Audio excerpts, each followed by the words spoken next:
Can Central Sports Cards and Memorabilia offers the widest selection of sports cards and signed memorabilia in the city.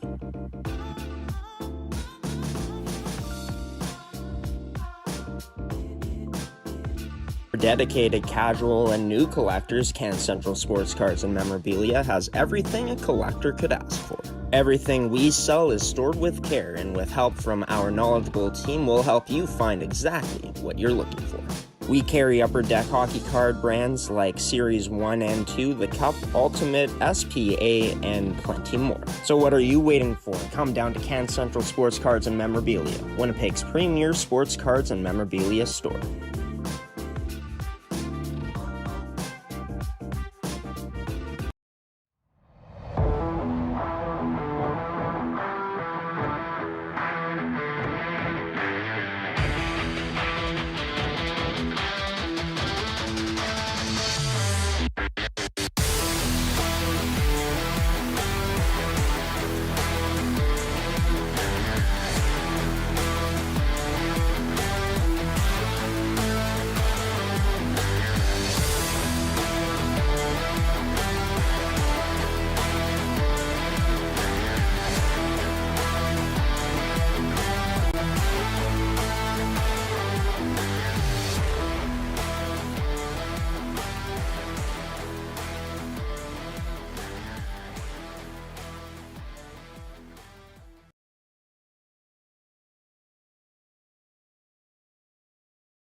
And good afternoon, mmjhl fans. Welcome into, well, the dawn of a brand new season here in your favorite league. The 2025-2026 season drops the puck on itself tonight in St. Vital Centennial Arena, as well as in Stonewall, Manitoba. As for this podcast, we're here to, well, for myself, to give you my predictions, my thoughts, analysis, heading into what should be a fantastic year of mmjhl hockey. This edition of the mmjhl podcast for this 2025-2026 season preview is brought to you by Goaltenders, Elite Prospects, Movement, Fitness, and Performance, as well as Can Central Sports Cards and Memorabilia, and Terrico. Thank you to them for supporting us and continuing to do so in this 2025-2026 season. Now, for most of those sponsors, they've been with us since the beginning in Can Central Sports Cards and Memorabilia, Terrico, and Goaltenders, Movement, Fitness, and Performance, and Elite Prospects, newcomers to our sponsorship families. So excited to have them on board this year. But as for this season in the mmjhl, the St. Boniface Riels come in as the... Just got to do this. There you go. Giving you a look at their championship run last season. Almost a perfect 12-0 run, as mentioned already many times before throughout this season 3. But yeah, the one loss they did suffer was to the Transcona Railer Express, which ended up pushing that game back in April, or that series, as I should say, to 5 games, where St. Boniface, given Transcona one win for themselves, not giving it to them, I'd say Transcona earned that with just how they played in that series as it went along. But for St. Boniface, they really did show up in game number 5, and it really did show for this team to capture their first championship since 2014 or 2014-2015, and here we are to take a look at it right now. This off to Mike Hepner, who he goes for a skate. Hepner with a goal in last game, gets it to a man. Ute Badone in the net. Rebound cashed in by the Riels as they get things rolling here early on. 19:26 remaining, 34 seconds into this. It's 1-0 for the 4th seed. That towards the net, but blocked up. The Riels get this back. towards the net. That pass sent there again. Backdoor scores.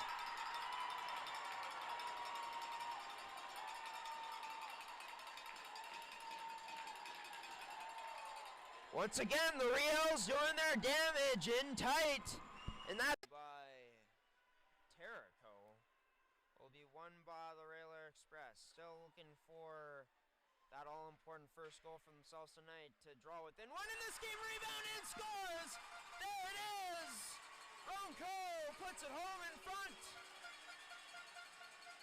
Biggest goal of number 10's mmjhl career so far. Period where they gave up 18 shots to only having 3. Lost more chances here, and once again getting to the net on that only goal. But here's a chance they have to defend. Whoa, that shot, what a rip! Van Dynes, number 94, gives the Riels back the 2-goal lead. And deep, but was unable to. The Riels now get to their transition games. This cross ice to Van Dynes, the most recent goal scorer in this game. Rebound there, scores!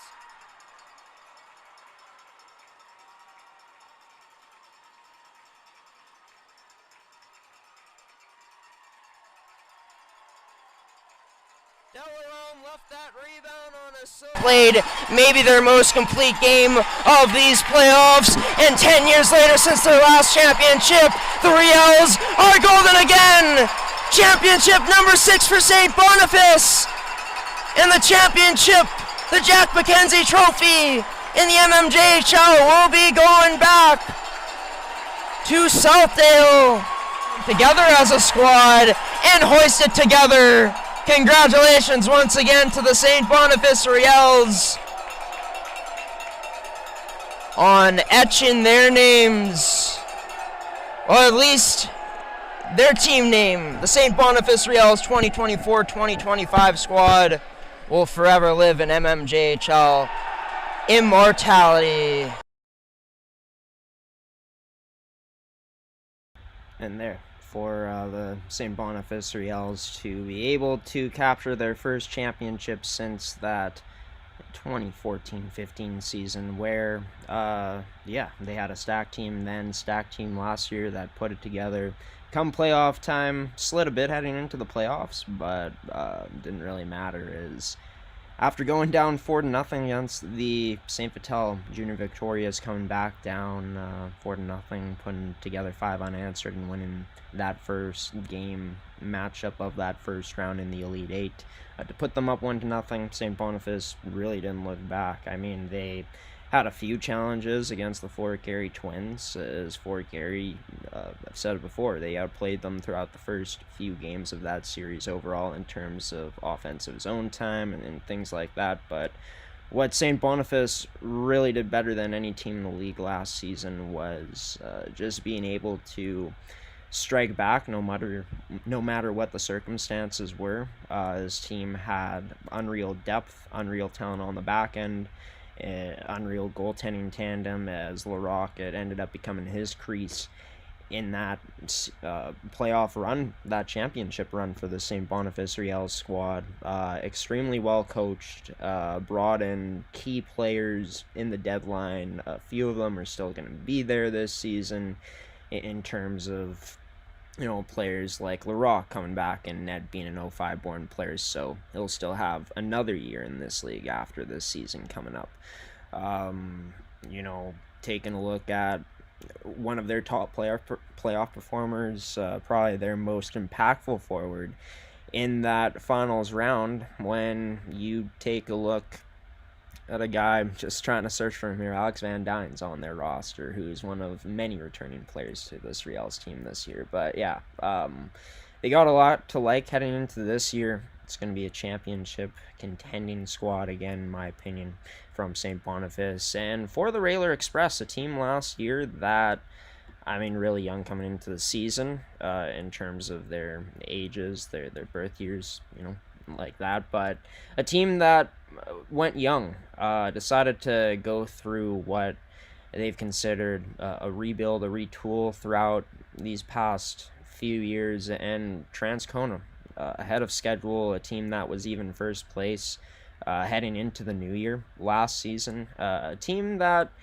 if they can find a bit more consistency this year in a roster that didn't lose much talent themselves, they could very well find themselves back in the final series this year coming up. But we're going to get into all of these teams, the 10 teams in the MMJHL, coming up in our season predictions right away here. But want to mention that tonight we will be doing the game between the St. Vital Junior Victorias and the Fort Garry Twins. It's going to be a very emotional night, as this game will be played in honor of Carter Wilson. Carter Rush Wilson, who unfortunately lost his life due to brain cancer just at the age of 19 this past summer.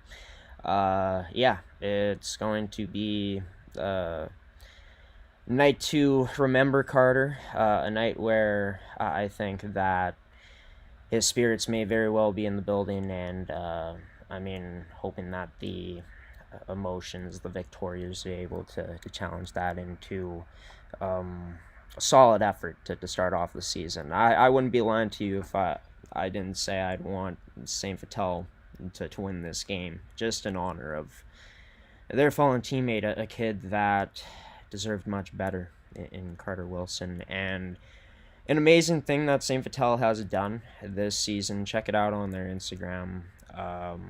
They've made Carter Wilson the captain this season, and I think that's one of the best ways you can honor him from a team aspect, as he was beloved in the room from all reports, all accounts. They're gonna have 4 assistants this year, but their captain is gonna be Carter Wilson. I'm sure that jersey is gonna be hanging on the bench all season long, and you just gotta hope that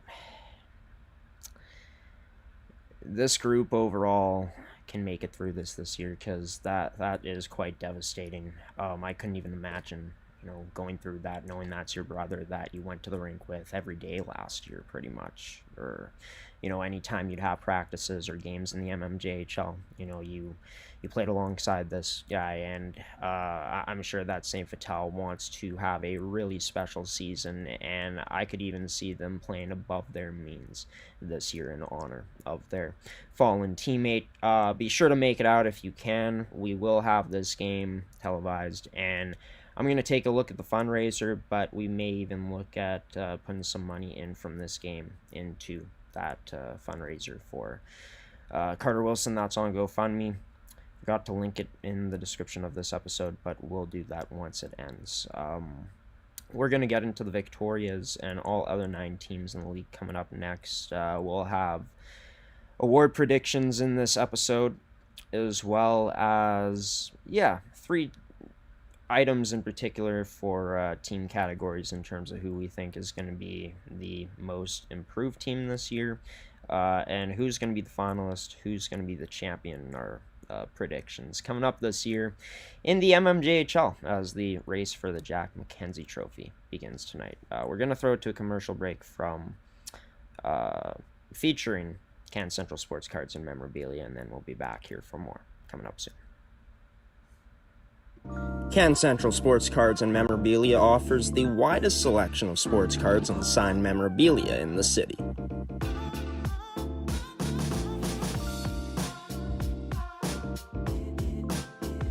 For dedicated casual and new collectors, Can Central Sports Cards and Memorabilia has everything a collector could ask for. Everything we sell is stored with care, and with help from our knowledgeable team, we'll help you find exactly what you're looking for. We carry Upper Deck hockey card brands like Series 1 and 2, The Cup, Ultimate, SPA, and plenty more. So what are you waiting for? Come down to Can Central Sports Cards and Memorabilia, Winnipeg's premier sports cards and memorabilia store.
And welcome back to this edition of the Manitoba Major Junior Hockey League podcast.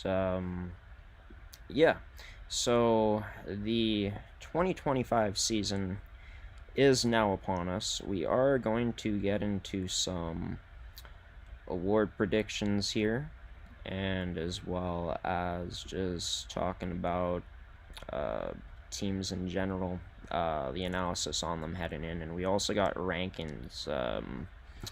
Besides the names here of these teams, or underneath, as you'll see coming up. But yeah, this is how opening weekend schedule, or the opening weekend schedule is shaping up. 2 games tonight. We're going to have one of them broadcasted. We're going to have 2 games tomorrow and 2 games on Sunday. It just hasn't been imported in the mmjhl's website yet. But yeah, we're going to have St. Boniface and Transcona, as well as Charleswood and St. James, as you can see there. And we're also going to be doing Riel's Canucks on the Sunday. Raiders and Twisters is a go. Be sure to check it out on GShow Productions.ustream.io, your home for mmjhl game day this season. But as for the teams in the mmjhl, let's officially get into how we think things are going to shape up. Last season, by the way, just to give you some context, the standings went as follows, coming up, as I'm gonna say them here. But the Pembina Valley Twisters and the River East Royal Knights were the teams that ended up missing the playoffs. The Fort Garry Twins ended up finishing first place in the regular season, 2 points ahead of the Charleswood Hawks, who finished second. The Transcona Railer Express finished third place. The defending champion St. Boniface Riels finished fourth place. The St. Vital Junior Victorious finished fifth place, followed by the Canucks in sixth, the Stonewall Jets in seventh, and the Raiders in eighth. Those were the 8 playoff teams last season.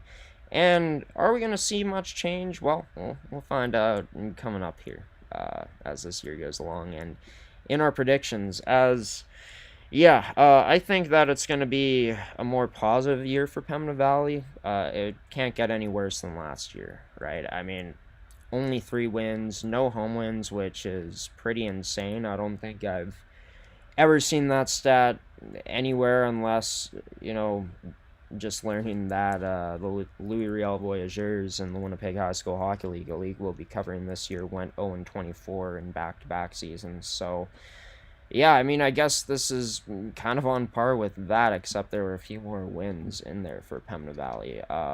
Didn't break 100 goals, didn't even break 90. They finished with 82-4 and 300 against. River East, who was second worst in the standings last year, they finished 9th.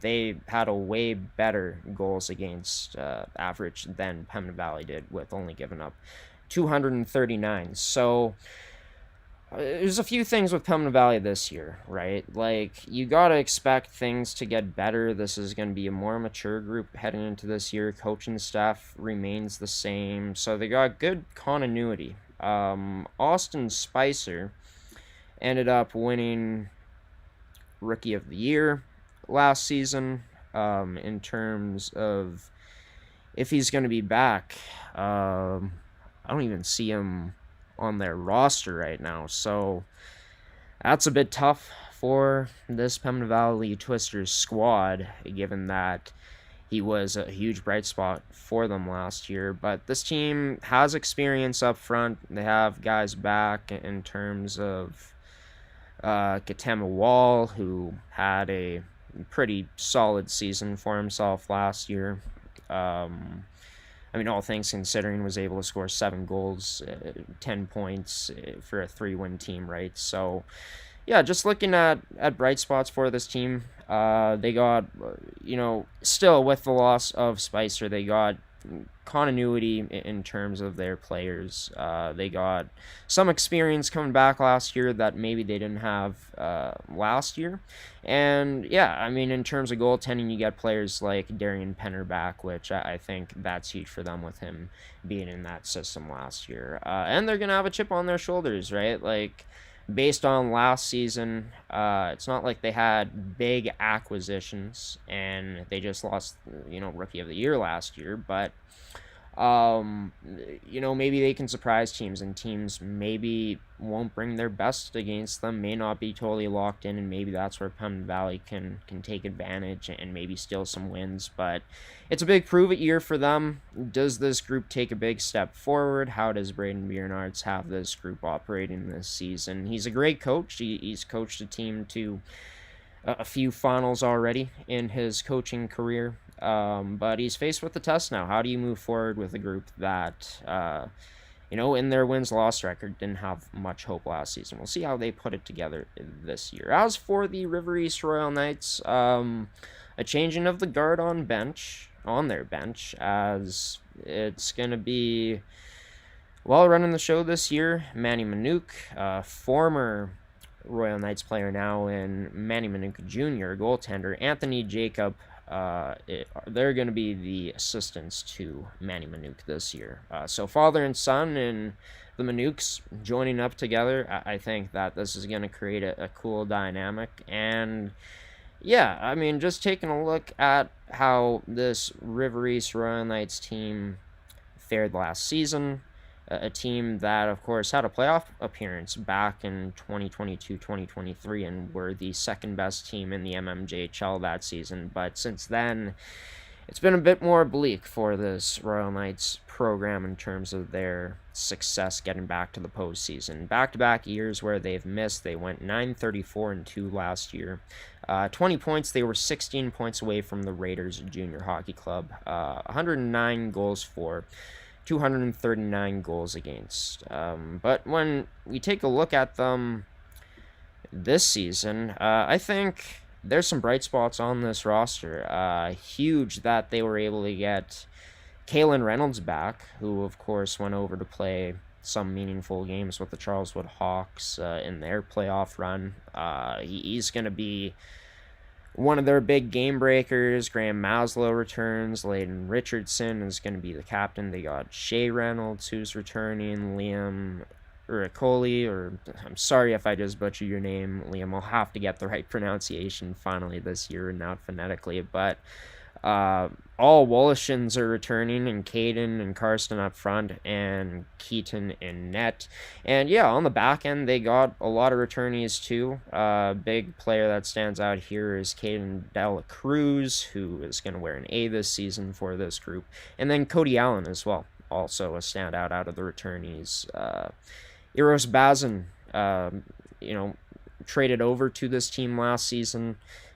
He could be a big contributor for this team. Nick Yassin. So this team has a lot to like.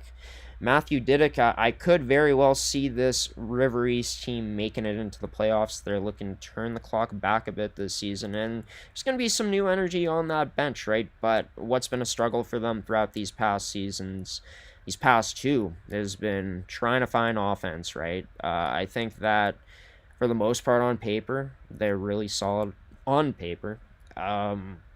But just the teams ahead of them throughout the past few years outperformed this River East Royal Knights team, and they've had talent these past two seasons, but haven't quite been able to put it together. I'm keeping them in 9th place for right now in my preseason rankings heading into this year in this season preview, but I mean, if River East is able to put it together, this coaching staff, this new blood on the bench, can end up finding a way to get the most out of this group. I could see River East in the hunt for a playoff spot this year, and maybe even making it by the time we're talking late into the season in February and when we come to March, right? So that's where I would have the Royal Knights right now heading into this year. This is a hot take, maybe, mmjhl fans, and I'm going to have to put myself back on the camera for this for a moment, because you saw that correctly. I got Fort Garry finishing 8th place. Let me explain. Look, 36-7-0-2 last season. Fort Garry was an absolute force throughout the regular season. They had some of the best players in the league. You can make an argument that that was the most talented team in the MMJHL last year, right? Like, it's been a very long time since a player has put up over 100 points. That's what Dean Gorchinski was able to do. They made a big trade to get a bit more experience and get another goal scorer in Ryland Hugan added into their lineup last year. And I mean, last year was really the year for Gary when you take a look at who they had in terms of, this is this year's roster, but taking a look at last year, like, Carter Halamandaris was a game breaker for this team. Dean Gorchinski was, Ryland Hugan as well, David Balshaw, Darian Medwick, all players with over 50 points last year. Halamandaris had 83, Gorchinski had 101. Like, that was the best duo in the last year. They had scoring throughout their lineup, not just those guys, and they could score on the back end too, from the back end. Sam Matani, top defenseman in the year, back-to-back years. Ethan Johnson, one of the better defensemen, one of the best defensemen in the MMJHL last year, leading the way.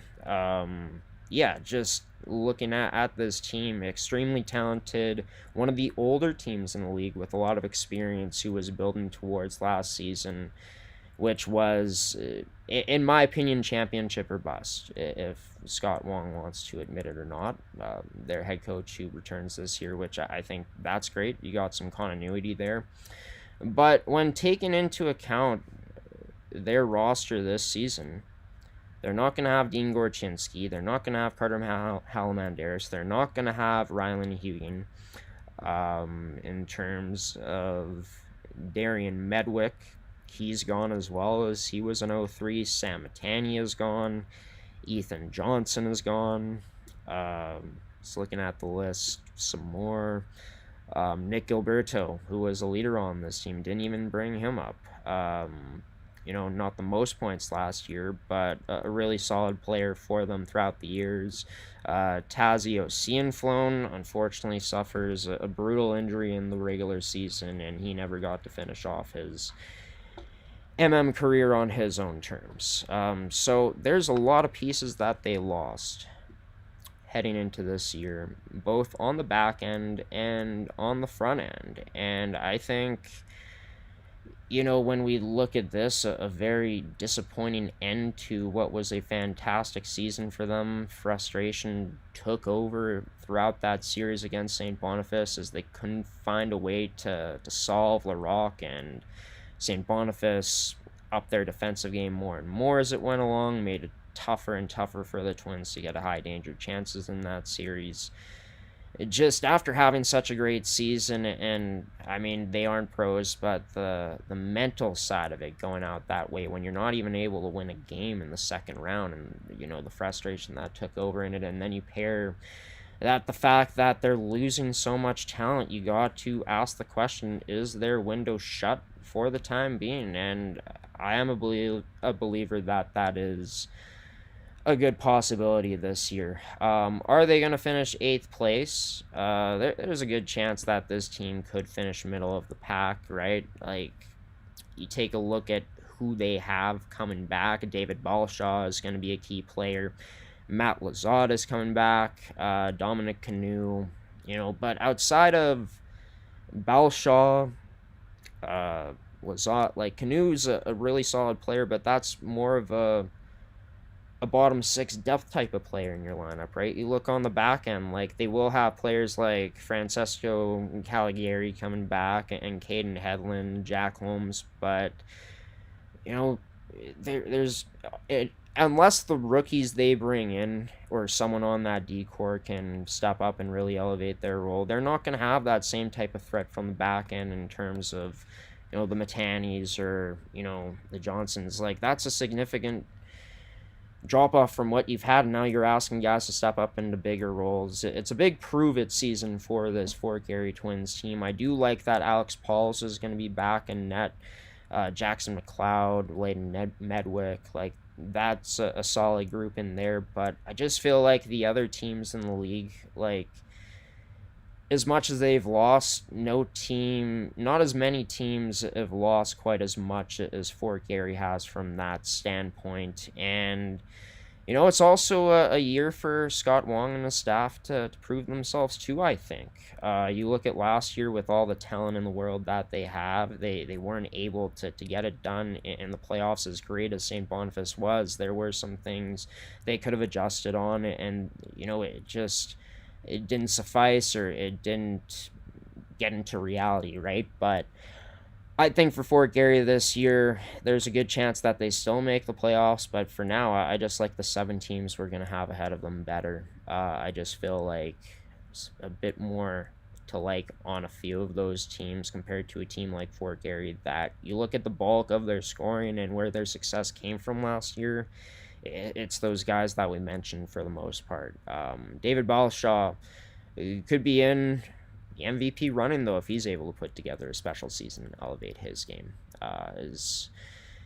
Can't forget about him this year. He's going to be really good, I think, for Gary. But yeah, I think that the Canucks, they dropped 1 spot from last year, 6th to 7th, and the reason for this is that similar, they are a younger team compared to years past. I think the championship days, that dynasty era, is unfortunately behind us for now. As the old saying goes, I put it in quotes, all good things must come to an end. And last year, look, they were left in a tough spot in the Elite Eight against the Transcon Railer Express, not only going up against a really good team, but going into it with not all your horses, available to you. I'll just leave it at that. They still competed very well with Transcona in that series, but better team ended up winning out. But it's about hitting the reset button, I think, this season for St. James, in a way that, look, you no longer have to worry about, can we keep the dynasty going? Are we going to 4-peat after we 3-peat? This year it would have been, I guess, them going for a 5-peat, but yeah, you got a coaching staff in place, interim head coaches from last year that are now on full-time staff, and Ryan Dick and his coaching staff that ended up taking over last season, shortly before the playoffs started. But I think them having a full year to not only mold this group, as I'm sure that the hope is for them to stay for the next few years throughout this era, but you look at St. James heading into this year, like, they don't have many players that are going to be aging out. The only player up front that's going to be aging out is going to be their captain, Caden Osterman. Nobody set to age out on the back end. Same with in their goaltending room. And I think one of the bigger reasons why I have St. James here is that, you don't have a player like Rory Neal there on anymore to depend on. Like, you don't have any real, game breakers per se.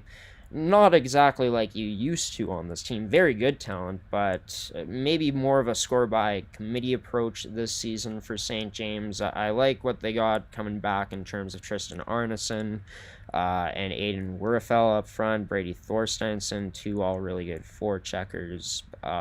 But other than that, like, it's less skill on this forward group compared to other years. I like some of the continuity they have coming back on the D-core in terms of Phillips and Salamacha, but again, like, there's newcomers here on the back end.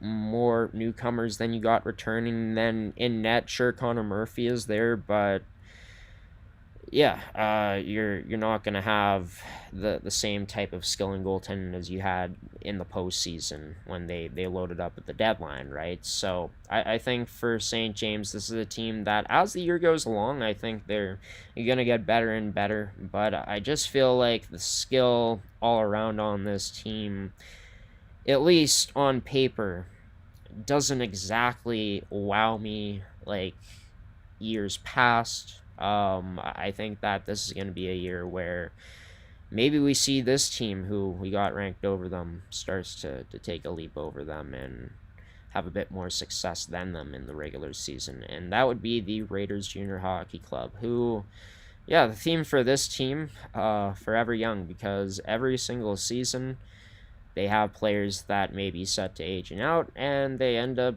trading them away and getting quality young talent back. But in saying that, this core has a bit more experience now than they ever have, right? I mean, a few playoff series under their belt where, yeah, they weren't successful. They didn't get by.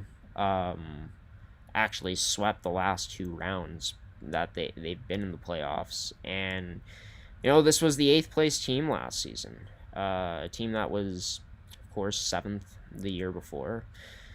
But yeah, when we take a look at what they got coming back, I think there is a lot to like when take a look at guys like Lucas D'Souza, who are going to be back this season. Logan Ash, who they acquired at the trade deadline from the River East Royal Knights last year. Ryan Cromie is going to be back. Jack Darrett, who they acquired in a trade last year. Andrew Danoon. Zach Enerson, who's a former Hawk, who they also traded for last year. And then Ashton Henry back, who was the captain of this team last year. A game breaker in Owen Larenko, Riley Kushner. All these guys coming back for this team, right? And then on the back end, Ethan Jared returns. Mason Larveld, who's been really solid. Jackson Zook, Riley Yormenko. Really good talent there as well as in their net in terms of Evan Benera, Owen Savoy. These guys have faced a lot of shots throughout the past few years. And I think that has probably been one of the Raiders' biggest issues is just they've mainly been outplayed against the competition they faced in this league. And I think last year we started to see with their coaching staff that ended up coming in after a few months away. But yeah, I guess they don't have their staff named here actually, so that's a bit interesting. But once they got their normal coaches in last season, the coaches that were apparently away for a bit, that they had not their regular coaches in to start the season, but once the Raiders got settled in and started playing more and more games last year, we even saw it at the start of the new year against the St. Boniface Riels. They were able to defeat who ended up being the champions of the league last year. They were able to hang with top contenders last season, and I think a big part of it is because they do have skill, and when they do get into their game, they're really solid on the forecheck. This is a team that will sacrifice the body and block shots in their own end, but it's about how do you improve that process this season? How do you spend less time in your own end? I think that having more experience on the back end, more than they've had in a few years, I think that may help, as well as the returnees they have up front, which, if they're able to stay healthy too, I think that's going to be a big question for this group is can this Raiders team stay healthy? Because as great as, their players were last year, like a guy like Nathan Lanowski, who's no longer there. I'm not sure if he's made MJ or not, one of the best talents in the league last year, but he was unable to stay healthy consistently. He only played 14 games and had 25 points. He won't be on their roster this year. But, you look at guys like Ryan Cromie, Andrew Danoon, they played under 40 games last year. Logan Ash in total played under 40 games. Riley Kushner missed about 6 regular season games. So you look at that and you hope that the injury bug doesn't hit this team this year. But if they're able to stay healthy, if their lineup is able to stay in the lineup consistently and they're able to continue to build chemistry with each other, and for some of these players, going into years 2, years 3 with each other together as a squad, look for the Raiders, I think, to maybe shock a few people this year and rise up a few spots in the standings, get closer to the middle of the pack. We're going to end off our first half of our team analysis with talking about The St. Vital Junior Victorias, man, really did go through it this offseason. Of course, the most impactful thing, the death of Carter Wilson. I guess outside of that, no more Jeff Mitchell on the staff. In terms of equipment managers and stuff, I believe there's been a few changes there. But Tyler Anderson will be back as head coach. He will be the general manager as well, taking over for Jeff Mitchell.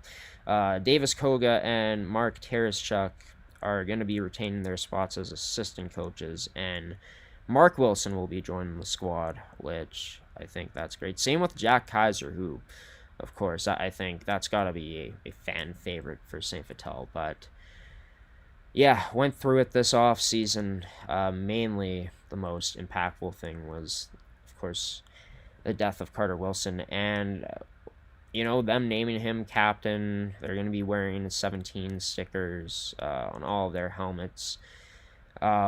Jersey wise, I think they may be doing something, but I'm not quite sure. I think it would be awesome, honor him as much as you can. Put his number, something that's special to him at the very least. It may not be the number, but something to commemorate him. I think the Vicks, naming him captain, that's got to be really special too for the family of the Wilsons, their father Dave, and everyone in the Wilson family to see him honored that way. I think it's special, and it's going to be great to see his jersey, which I'm assuming is going to be hung on their bench in some way throughout this year to showcase number 17, Carter Rush Wilson. But yeah, roster-wise for the St. Vital Junior Victorias team, this was a team last season which they just couldn't stay healthy as a collective group.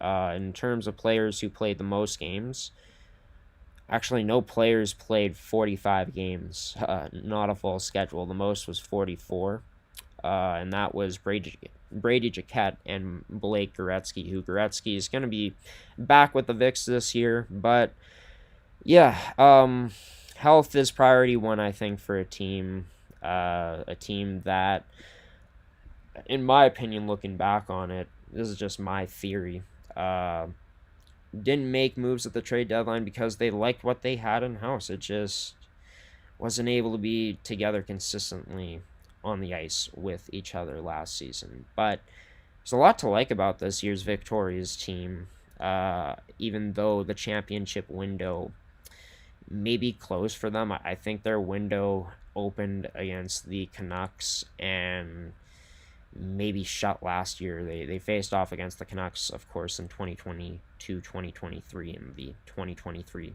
mmjhl finals. But yeah, I think for St. Boniface, if they are able to stay healthy this year, this is a team that I think the questions heading in is the health and, how do you start to execute better in your defensive zone to help out your goaltenders more? Because the last two playoffs, 2023, 2024, they did get some not so great goaltending in that final game of that first round series against the Charleswood Hawks. But we look back at last year against the St. Boniface Reals. It just looked as that series went along, and I think St. Boniface was the most talented team in the league last year. On paper, I said that many times, but St. Vital had the talent to stick with them, and they did prove that, but they just didn't have the finish. They didn't have that final execution, that final blow to deliver in them. And the games that I saw in the defensive zone, their goaltender would give up a rebound. He's totally out of position. The rebound is there to clear away, but they're half step too late getting there, and then boom, it's in the back of your net, hemmed in their own end. Quite a few times these past few seasons, teams have been able to really get in on them on the forecheck, and then you just take a look as well at their puck management. That hasn't exactly been the greatest in their own end. And I bring up all of those issues in the defensive zone because that's where I think this team needs to improve to finally take that next step, because they have the talent up front. The Andersons are coming back. Kobe Edwards. Luke Elliott, Dylan Jaquette, who showed some promise last year, Carter Lee, who's a great forward checker. My personal favorite in Connor Mitchell, who does play with an edge. I do gotta give him that. They don't have a player in. Just taking a look at last year. Could have sworn I saw him on here, but I guess not. Where is he here? Number 2. I can't believe I'm drawing a blank right now. Lucas Gillison. I'm going to do a double take to check if he's on the roster, but yeah, he's no longer on this team's roster. He was a game breaker. Would have been great if they had him back. But you look on the back end, Blake Goretzky's back, Jorgen Nell, who showed a lot of promise last season. Hayden Willis returns as well, and great to see Carter Wilson still rostered on this team as the captain on the actual site. I only saw it on social media, didn't notice this. Shout out to the league for doing that. But yeah, young talent on the back end, which, you're hoping they're able to step up, they're able to come through, and you're able to find, maybe some really great talent moving forward to build on for the next few years if you're Ty Anderson and this coaching staff. But they have, continuity back in net in terms of Ethan Penner and Mason Tebeck both being back, and they add in an 07 born goaltender and Marek Sopko to the mix. Look, this team, young on the back end, they have good experience there in a few players, like I mentioned, in Goretzky and in Nell, heading into another season, as he's only an 07 born player last year, which makes his production even more impressive from last year. But they still got some really good players up front. If this team can stay healthy, which I think that they will be a bit more healthy this season, I think that the hockey gods are on this team's side. I think that this team is going to play above their means, and what I mean by that is the inspiration for Carter Wilson, playing for their teammate, an honor for him, giving him the C. All of that, I think, is going to help boost and, help guide this St. Vital Junior Victoria's team to a place this year where maybe in a year where it's looking like, you rebuild, maybe you're in the mix again in the middle of the pack. But I do think this team has to be a bit more aggressive at the trade deadline this year. I think you got to make moves to add to this group of players you have to fine-tune it and give yourselves the best chance come playoff time. But yeah, St. Vital to me is a playoff team this year. They're going to do it for Carter, and they're going to end up, I think, in the middle of the pack in 5th place. We're going to send it to a commercial break. I'm going to be back to talk about the next 4 teams who I got ranked in here in our season preview edition of the mmjhl podcast for 2025-2026, brought to you by Movement Fitness and Performance, Terrico, Elite Prospects, Can Central Sports Cards and Memorabilia, and Goaltenders. Will be back soon. Can Central Sports Cards and Memorabilia offers the widest selection of sports cards and signed memorabilia in the city.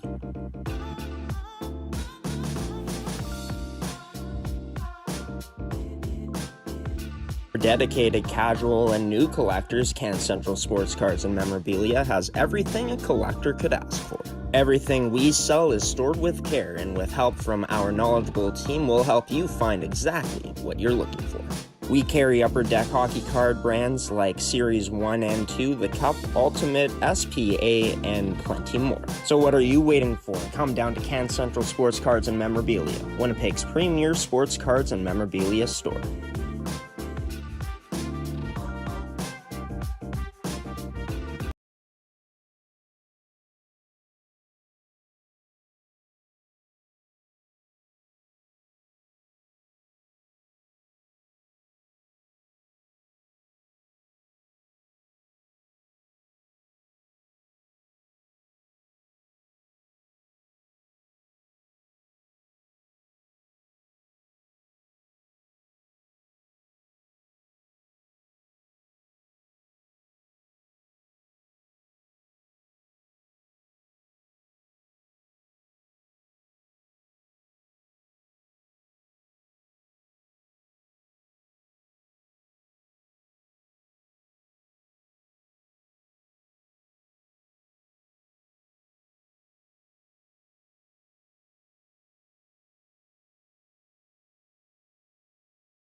And we're back for this edition of the Manitoba Major Junior Hockey League Podcast 2025-2026 Season Preview Edition.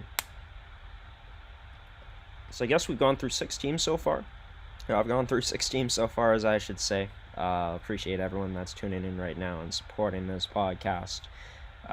We got season opener tonight between the Vics and the Twins at 7:30. It's going to be an emotional one at St. Vital Centennial Arena tonight, as we are all rush strong on October 2nd here in 2024, or 2025 as I should say. As for 2024-2025, the Charleswood Hawks ended up finishing in second place. I dropped them down a few spots. They've had about 4 straight Final Four exits since 2021-2022. Yeah. This is a team that got outplayed in the semis by Transcona last year, lost in 5 games, had so many chances, I think, to fare better in game number 5 of that series, but breakdowns, running out of gas in net was Keegan Gordon, as he played a lot of minutes last year, and yeah, they just had no answers for a team in Transcona that really caught fire in that series and gave them a gentleman's sweep. But it's another quality group this season for this Charleswood side. And I think for the Hawks, there's a lot to like here. Also, shout out to Matt Carlson on getting a Division I scholarship, as I just want to confirm the team that he made. Because, yeah, I think that's pretty cool, as he was their best player last season. And, yeah, it just shows you that you can make it anywhere in the hockey world, even to D1 if you go through the mmjhl, as he's going to be playing for Davenport University in the ACHA this year. Shout out to Matt Carlson there. But yeah, even though they don't have him back,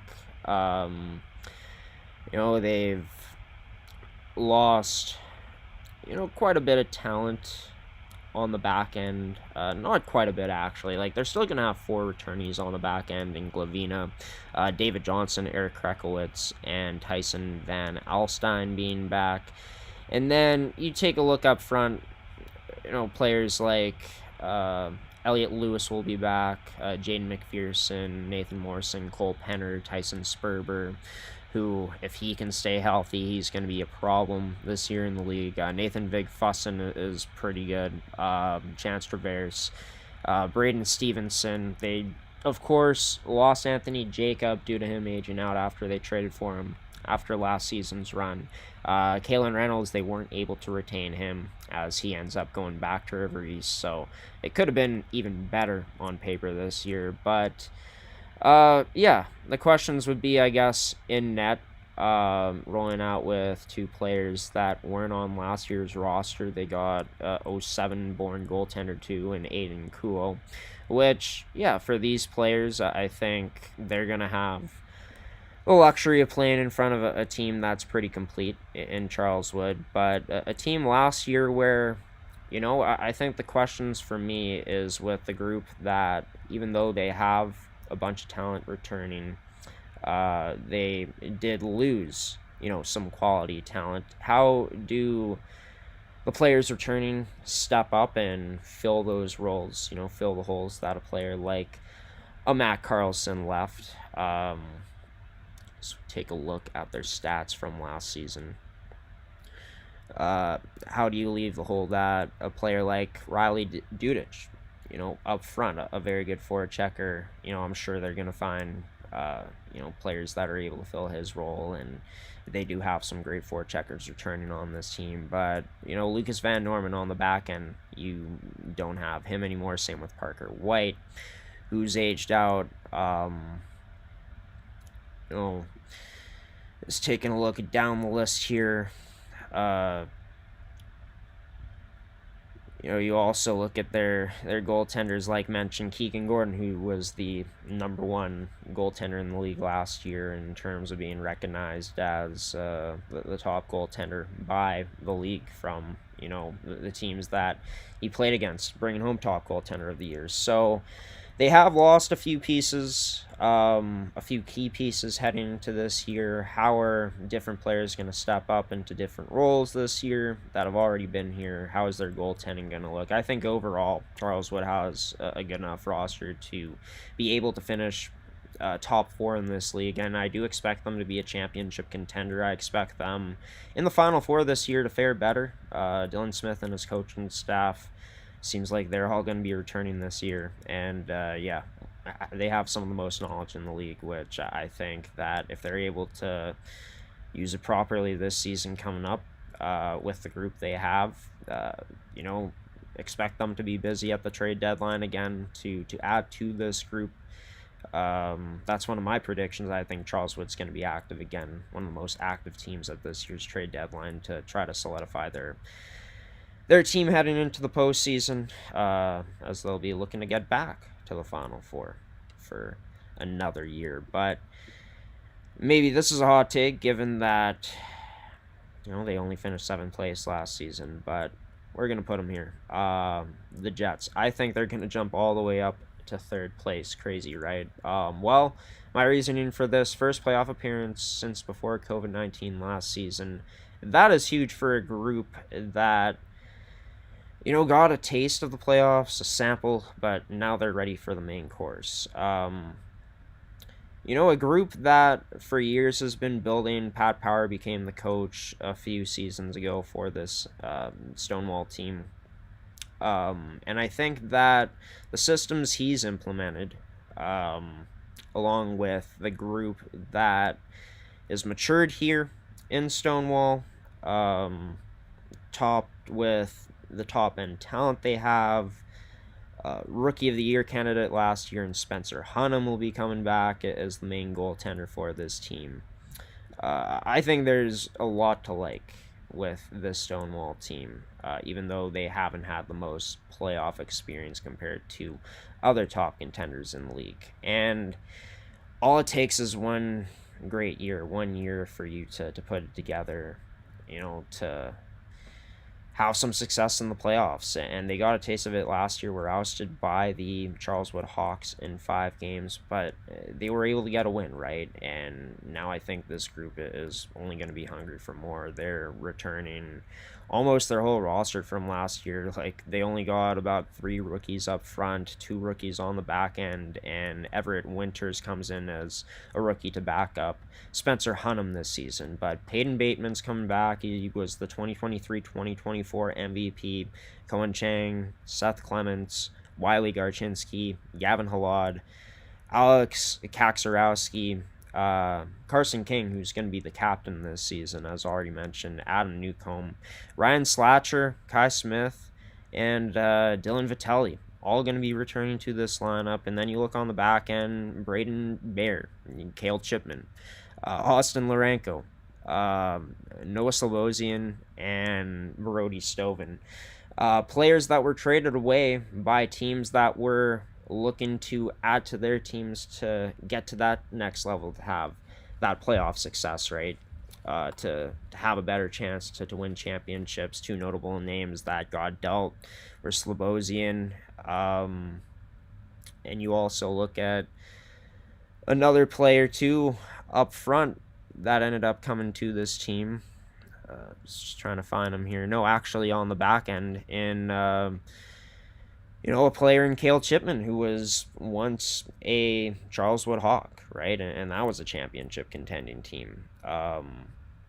And yeah, I think this is a team that has more experience than ever heading into this season. They're going to have great top end skill, but they got a bit more depth now, adding in guys, into the mix like they're rookies, but being able to have guys like Gavin Halad there, Wiley Garchinski, players that are capable of playing the top 6, but you can also put these guys in the middle of the lineup. You know what you're going to have in terms of, the impact that Peyton Bateman's going to produce out there, Alex Kaczorowski as well as Carson King, and then you take a look at Cohen Chang too. Like, this team is going to have one of the best top sixes in the league. You look on the back end, they got some good experience there, players that can activate and join the rush.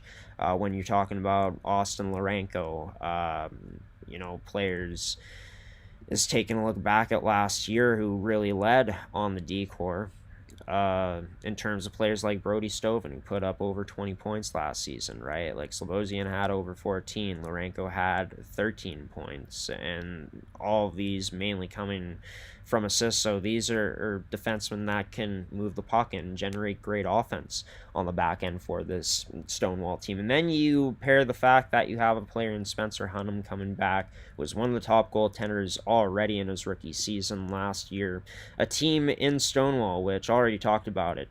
Speed and goaltending is going to be the name of the game for them this year. They were pretty close in most of their matchups against Charles Wood in the Elite Eight last year, in the quarterfinals, right? When they were the 7th seed and Charles Wood was second, and a huge reason in that happening was their goaltending, their ability to skate with a fast team in the Charles Wood Hawks, as well as being able to also get some really good goaltending and good contributions from their top end scoring. This is the team that I think improves the most in the MMJHL this season. I think Stonewall takes a huge jump, and yeah, I think this team ends up finishing as a top 4 team, even if it's not a third. Maybe they even go higher. You never know. But for me, going into this year, there's 2 clear-cut teams that are going to be top 2. And we're going to start off with the St. Boniface Riels, a 12-1 championship run last season. Just won in any way imaginable, really. Great goaltending, great defense, great offense. They dominated games, they won in close games, they won in games where they were down by multiple goals on the scoreboard. They did everything, had a bit of Florida Panthers in them, as I like to say. Couldn't quite kill the Riels last year, and I mean, they only lost once, right? And they're loaded again. Like, yes, you lose players like Connor Davis, who played such a huge role in this team and them developing their culture. Sure, Ty McNaughton isn't going to be there anymore. Mike Hepner is gone. Same with Noah Keating, who ended up aging out last season, right? Like, there are definitely, maybe a few more holes heading into this year than last year, but I don't think there's really many, or if any at all. Like, this team returns about, 5 players in total to the back end from last year's championship team. Players that are only going to get better, and Evan Lambert, Kalen Reyes, Dylan Bachnecht, who may very well be the best defenseman left in this league today, right? And then Alex Dominico and Owen Larocque. They come back to solidify their goaltending tandem again for St. Boniface. And you got so much continuity in a team that's hungry for more. A team that, throughout training camp, Tyler Moore said the big goal was to up the pace. And essentially that means just this team to get faster, become even faster than they were already last year, which, hey, you can make the argument, that they were the fastest team in the league, and that was a huge part of the reason why they were able to be so successful. They're going to be relentless on pucks. They're going to be all over you on the forecheck. They're going to defend really well and make it really difficult for you to break into the high danger scoring areas of their defensive zone. And even if things do break down, they have 2 really great goaltenders that, a superstar in Owen Larocque, a really solid number 2 in Alex Dominico, who is going to get full, action this season, more than last year, since Mike O'Sullivan ends up aging out of the league. But yeah, his team is extremely balanced, loaded once again, and look, this team's only going to see their young talent from last year, their rookies, get even better. Avon Cockerell, Reeves Sukit, Alex Van Dyne's, of course, coming back, and he's a 2005 born player, so he's not even going to be aging out this year. Nathan Brzezinski was big time in the playoffs last year. Like, I could go on and on about St. Boniface. In my opinion, unless this team plays really below their standard near the end of the year or throughout this year to knock them out of the top two, like, they're going to be their own worst enemy most times. That would be probably the way, in my opinion, this team is going to lose most times this year. And then, of course, the teams against them giving a special effort too, because it's going to take that to beat the St. Boniface team this year, which I think on paper there is one team that could place above them, and we're going to put them there. That's the Transcona Railer Express. I had a schedule. That's a word Don Gale used last season, the owner of this club. And yeah, he's completely right. Like, heading into last season, this Transcona Railer Express team, I expected them to be probably the most improved team in the league, but I didn't quite expect for them to jump all the way up into first, finishing third place, and going all the way to the finals, beating two teams which I predicted to beat Transcona in St. James and Charleswood. But the reason I picked against them in the postseason was because I wasn't sure if they would be able to peak at the right time. I think the only negative about this team last season was that come the third period, a bit too much sitting back, or when they'd have a lead, they were just focusing on dumping the puck down. There were a lot of icings that resulted because of that, and felt like it's just a lot of points where they let their foot off the gas, and that allowed for teams to be able to beat them. In my opinion, that lack of consistency throughout their game ended up, I think, costing them a higher spot in the standings. Like, they could have very well finished as the first place team last year, but went all the way down to third because of a not so great second half of the regular season compared to the first half. But despite all the injuries they faced in the postseason, as they lost their top goal scorer in Nathan Turner, they had some defensemen go down as well, got beat up in that series against St. James. What this Transcona team proved was that they're fighters, they're resilient, and no matter what, it's next man up mentality. And we saw their depth come through last season during the postseason. We saw their big time players be their big time players when they had to be, and we saw Sage Delarone take the net and never gave it back to Logan Maroney, who Maroney won't be here this season. Delarone is going to be joined by a rookie this year, and of course he's only going into his second year. But yeah, I think that for Transcona, it was a character-building season last year. The playoff experience they went through, even though they lose in 5 games to St. Boniface in the end, they were in all of those games except for the last one when St. Boniface ended up taking over. And, you know, if not for a quick swing in that second period, maybe things are a bit different in that Game 5 for Transcona when they end up going down by a few in that second period late. But I think going through that last season, the coaching staff they have coming back, as everyone's returning on Derek Gagnon's staff, you know, and you take a look at who they lost, they just really didn't lose much on their roster. They're going to have players like podcast fan favorite and Trey Sullen back, hoping to get him on the show this year. Trey Vandenbush, their captain, coming back. Nathan Turner will be back as well. Declan Whiteman up front, who I believe they're transitioning him up from defense to forward this year. And then, yeah, you just look at how much experience they got coming back on the front end. On the back end, they only have one new player there, in a rookie in Ethan Morris. And then Sage Delarone, like, it's going to be his neck come playoff time, I would say, and we all know what he's capable of doing, as we saw it last year. And yeah, I feel like for this Transcona Railer Express team, I think in terms of their leadership group, in terms of the returning talent they have, I think it's going to be really close between them and the St. Boniface Riels. And I just feel like Transcona just a bit more to like about them heading into the year, just simply because of how much talent is returning for them, as well as just having, that leadership group back, which are, their top producers as well. So I think that for this team, they're older than St. Boniface heading into this year on paper, and I think that they're just going to edge them out for the first seed here this year in the MMJHL's regular season. We're going to go into individual predictions and team predictions coming up next. Who do we have winning this year's Jack McKenzie Trophy?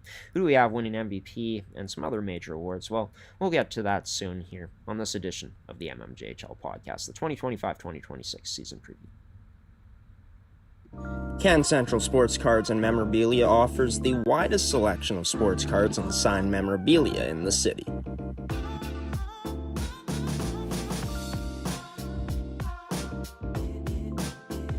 For dedicated casual and new collectors, Can Central Sports Cards and Memorabilia has everything a collector could ask for. Everything we sell is stored with care, and with help from our knowledgeable team, we'll help you find exactly what you're looking for.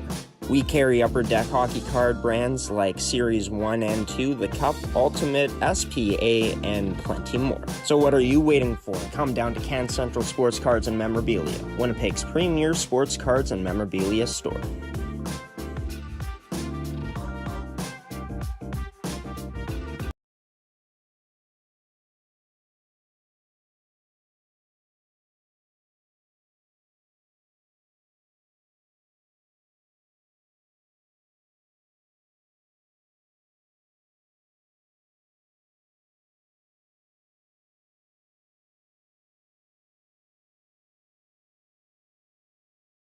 Welcome back to the MMJHL podcast, the 2025-2026 season preview special. We got the Rail Express finishing first place, St. Boniface finishing second place as our top two teams in the regular season heading into it. But these predictions are just heading into the year based off of how the rosters look. We won't truly know at the end of the day, like in any sport, in any league, when we finally start to play the games, which we will be starting off tonight in St. Vital, so we are all rush strong tonight. We're going to have 5 games in total this opening weekend. Games should be added soon on the website to Riel's Express as well as Riel's and Canucks. But yeah, as for season predictions, let's get into it right now. Individual award predictions. Got 2 Stonewall individuals on here. First being a player, the MVP in Peyton Bateman. Bateman last season dealt with some injuries. He was a player that just couldn't find a way to, I guess, stay in the lineup consistently last year, dealing with, the injury bug, and he ended up missing 15 games. But in those 30 games he played, he put up 53 points, 22 goals, 31 assists. He put up 75 points in 41 games played in his MVP season. I expect Peyton Bateman, given how I view Stonewall this year and the success I think they'll have, to be not only their best player, but their top point getter, and a big reason why Stonewall's going to move up so far in the standings this year, in our opinion. Dylan Bachnak may not put up an insane amount of points, but defensemen, their job is to, of course, take care of their own end, defend on the rush, and Dylan Bachnak does both of those things extremely well. And even so, 28 points in 41 games as a defenseman is incredible. The trajectory has gone up in his points year by year, as he had 16 and 39 games played the year before. He was a big-time player for St. Boniface throughout their championship run last year. One of the best two-way defensemen in the league. Really strong transition game, confident in carrying the puck, and I expect Dylan this season to put up well over 30 points. And what I mean by that is I could see him getting into the mid-30s this season, maybe even close to 40, based on the trajectory in his MMJHL career as he's going into year 3 this year. Sage Delarone, he's our best goaltender of the year. Reason for that, well, I think that, depending on how Thomas Wyatt is going to look, Delarone could play even more games this year. Really showcased how great he was in last year's postseason and throughout the regular season. Like, as a rookie, a 15-3-2 record, 4 shutouts, and a .920 save percentage. His numbers were among the best in the league. As mentioned, he only played 21 games. Expect for that number to go up. Keegan Gordon, in my opinion, won the award last year based off of his stats and the type of workhorse he was. He, of course, is no longer in this league. Sage Delarone, I think, in my opinion, outside of Owen Larocque, I think that both him and Delarone are the top 2 goaltenders in this league. And given where we have the teams ranked, and given the season Delarone had last year, I think he's going to get even better, and that's why we got him as the top goaltender. Coach of the year, now it's funny. When you talk to coaches, they view this more as a staff pick, which I think that's 100% valid. But only the head coach gets recognized for this award, so we have to put it this way. And that's Pat Power. I think, given the jump that I expect Stonewall to take in the standings this year, I think that they're going to be one of the best stories in this league this season, and I feel like Pat Power is going to have a successful season behind the bench, given that this team can come through and deliver and rise up in the standings. So yeah, that would be my coach of the year, and I feel like it's just the story aspect of it too. You go from 7th to a top 3 team as we're projecting. I feel like that's means to justify giving a coach like Pat Power, the Stonewall Jets, the Coach of the Year award heading in to next season, or this season, 2025-2026. As for team predictions, I think that Stonewall ends up being the most improved team. And here's where it may get controversial. I think it's going to be a finals rematch, but I think the Railer Express are going to take it home this season, and let me tell you why. Like I said, I think when looking at both teams, they're 2 of the most experienced among the most experienced teams in the MMJHL. And you take a look at last season's finals run, like, even though St. Boniface ends up going 12-1, like I mentioned, they won in many different ways. I think the team that played them best were the Transcona Railer Express. What I like about Transcona this year is the continuity they have coming back. I think that the experiences they went through last year in the postseason are going to be vital for this team. I think it's going to be a great goaltending duel as well. But I think given that this Railer Express team is a year older, they have more experience, and St. Boniface's experience as they are, I don't think they're overall, like, if we're comparing rosters from this year to last year, even before the deadline acquisitions, I think that St. Boniface had one of the top rosters on paper, right? And they only added to that through the trade deadline. I expect for that to happen this year, and things could change. But I think just heading into the season, given how motivated this Railer Express team is going to be to get back, and don't get it wrong, St. Boniface will be too. But I feel like with most of the same group returning, and you also look at the fact that Transcona was nowhere near fully healthy in that series too, where they were missing a key goal scorer in Nathan Turner. Those factors play into it, and they do make a big difference. I think that it's going to be a bit different for Transcona this season.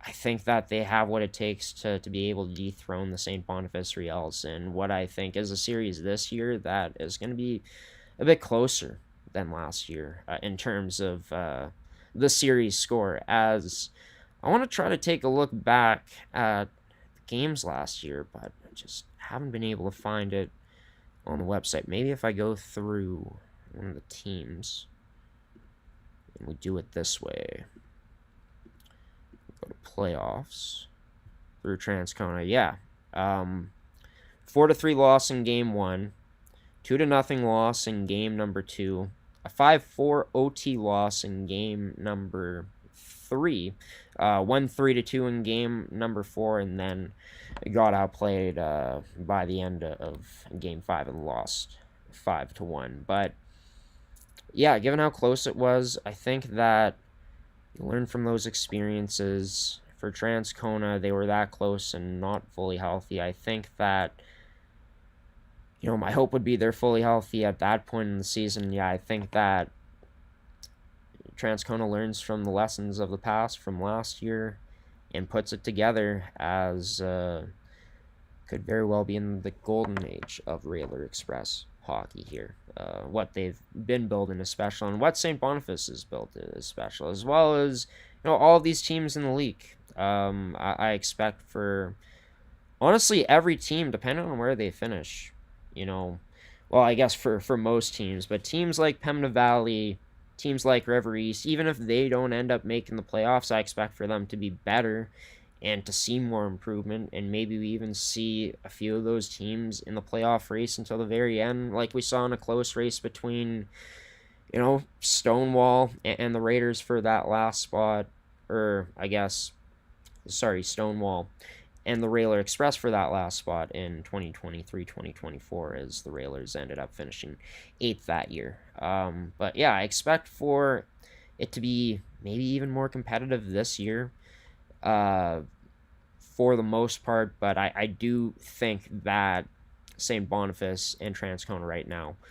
are the clear-cut favorites to make it back to the finals heading into the season, just given their rosters and given what they were able to show last season, both making it to the finals. Let us know what you think. Who do you think ends up making it to the finals this year? Is there any surprises about where we have teams placed? Who do you have making it in? Who do you have missing the playoffs? Who do you have winning the awards that we put out there in this episode today?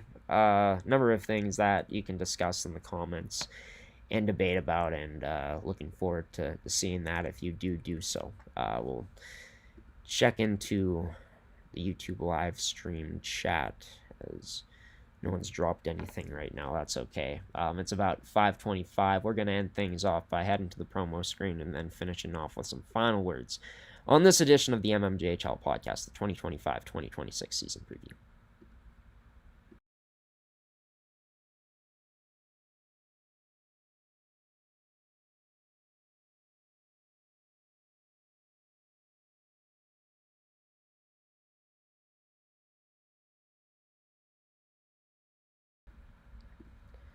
Well, you made it to the end of this edition of the Manitoba Major Junior Hockey League podcast. The season is truly upon us. We're almost exactly 2 hours away from the puck being dropped in St. Vital Centennial Arena. And we've mentioned it so many times, but I think it's justified, this game being played in honor of Carter Wilson tonight, as we are all rush strong. We'll have pregame coverage starting around 7:20 p.m. The puck is going to be dropping most likely at 7:30 p.m., but maybe a bit after that, given that there's going to be some pregame ceremonies in honor of Carter.